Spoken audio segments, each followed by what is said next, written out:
प्रदेश के युवाओं को 10 लाख तक ब्याज मुक्त ऋण देगी योगी सरकार।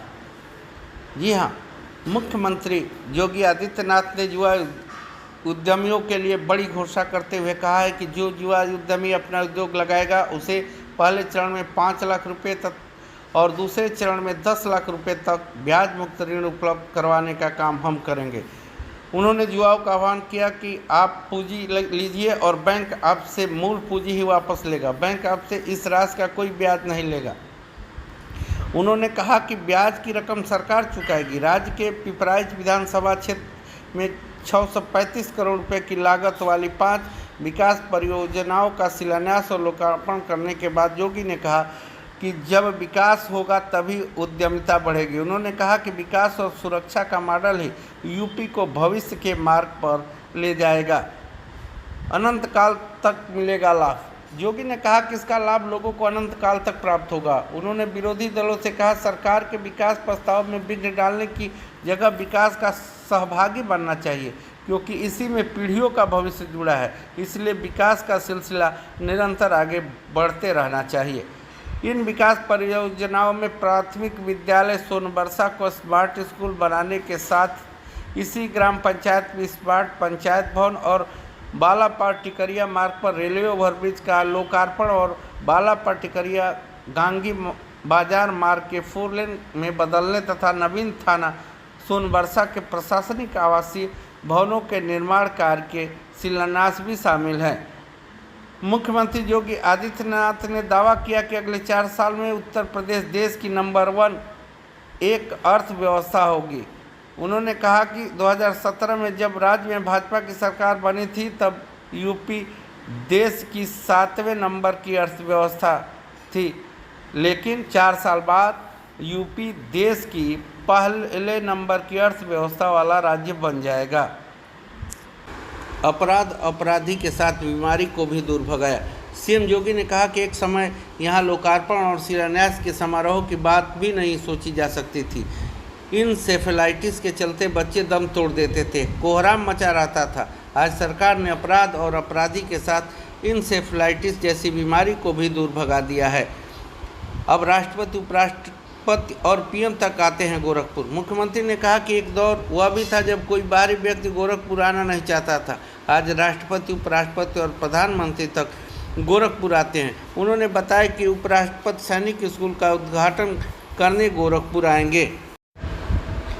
जीएसटी की तरफ से डेबिट कार्ड, क्रेडिट कार्ड और नेट बैंकिंग से 2000 से कम लेन देन पर भी जीएसटी की मांग की गई है। आपको बता दें कि रुपये और यूपीआई से ऐसे लेन देन पर कोई जीएसटी नहीं लगती है। अब डेबिट कार्ड, क्रेडिट कार्ड और नेट बैंकिंग से 2000 से कम के लेन देन पर जीएसटी की मांग से हड़कंप मच गया है। भारतीय डिजिटल पेमेंट्स कंपनियों जैसे बिल डेस्क और सीसी एवेन्यू को हाल ही में जीएसटी अधिकारियों से नोटिस प्राप्त हुआ है, जिसमें 2000 से कम डिजिटल लेन देन पर लगने वाले शुल्क पर जीएसटी की मांग की गई है।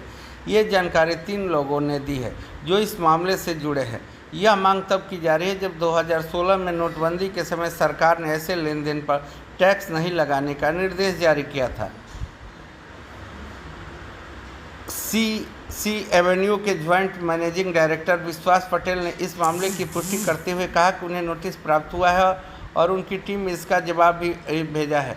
दूसरी ओर बिल डेस्क ने इस पर कोई टिप्पणी नहीं की। इन कंपनियों ने अब तक रुपये 2000 से कम के लेन देन पर टैक्स नहीं लिया था, लेकिन अब सरकार की नई मांग के अनुसार उन्हें टैक्स वसूलना पड़ सकता है। 2017 से टैक्स की मांग, लेकिन अभी तक नहीं लगा था टैक्स। 2017 में जीएसटी प्रणाली लागू होने के बाद से ये पेमेंट्स एग्रीगेट्स छोटे डिजिटल लेन देन पर टैक्स नहीं लगा रहे थे, क्योंकि 2016 में नोटबंदी के समय सरकार ने स्पष्ट किया था कि ऐसे लेन देन पर टैक्स नहीं लगेगा। अब जीएसटी अधिकारी 2017-18 के बाद से टैक्स की मांग कर रहे हैं, जिससे यह मुद्दा गंभीर हो गया है। पेमेंट्स कंपनियों के लिए टैक्स वसूली का बड़ा काम। इस नई टैक्स मांग का मतलब है कि पेमेंट्स कंपनियों को अपने मर्चेंट्स से टैक्स वसूलना होगा, जो पिछले कई सालों के लेन देन से जुड़ा हो सकता है। यह प्रक्रिया न केवल समय साध्य होगी, बल्कि छोटे मर्चेंट के लिए भी एक बड़ा वित्तीय बोझ साबित हो सकती है। उद्योग को प्रभावित कर सकती है टैक्स मांग। पेमेंट्स कंपनियों के लिए यह स्थिति कठिन हो सकती है क्योंकि उन्हें अपने मर्चेंट से टैक्स वसूलने के लिए फिर से संपर्क करना होगा। यह जीएसटी काउंसिल 2017 से पहले के लेन देन पर टैक्स वसूली का निर्णय करती है तो यह पूरे डिजिटल पेमेंट्स इकोसिस्टम को प्रभावित कर सकता है। इससे मर्चेंट और पेमेंट एग्रीगेट्स की वित्तीय स्थिरता पर भी असर पड़ सकता है। जीएसटी काउंसिल से उम्मीद। पेमेंट काउंसिल ऑफ इंडिया के चेयरमैन विश्वास पटेल ने कहा है कि इस मुद्दे पर उन्होंने वित्त मंत्रालय और संबंधित अधिकारियों से बातचीत की है। उन्हें उम्मीद है कि 9 सितंबर को होने वाली जीएसटी काउंसिल की बैठक में इस मुद्दे पर सही निर्णय लिया जाएगा। यदि जीएसटी काउंसिल यह फैसला करती है कि 2017 से पहले के लेन देन पर भी टैक्स वसूला जाएगा तो इससे पूरे डिजिटल पेमेंट्स उद्योग पर गहरा असर पड़ेगा। इससे छोटे मर्चेंट्स और पेमेंट्स एग्रीगेट्स को वित्तीय समस्याओं का सामना करना पड़ सकता है। जिलाधिकारी ने संपूर्ण समाधान दिवस पर तहसील रसरा में की जन सुनवाई। संपूर्ण समाधान दिवस में कुल 113 आवेदन पत्र है जिसमें 11 का मौके पर ही हुआ निस्तारण। बलिया जिलाधिकारी प्रवीण कुमार लक्षकार ने शनिवार को संपूर्ण समाधान दिवस के अवसर पर रसरा तहसील में जनता की समस्याएं सुनी।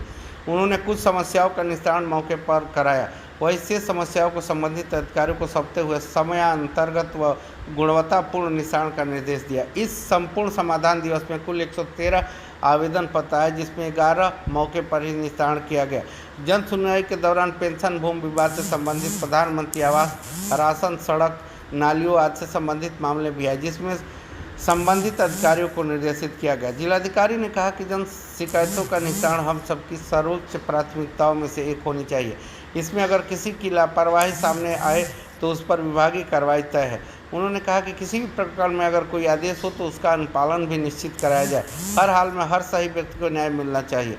पुलिस विभाग से संबंधित मामलों को अपर पुलिस अधीक्षक ने संबंधित थानों के सीओ को निस्तारण कराने हेतु निर्देशित किया।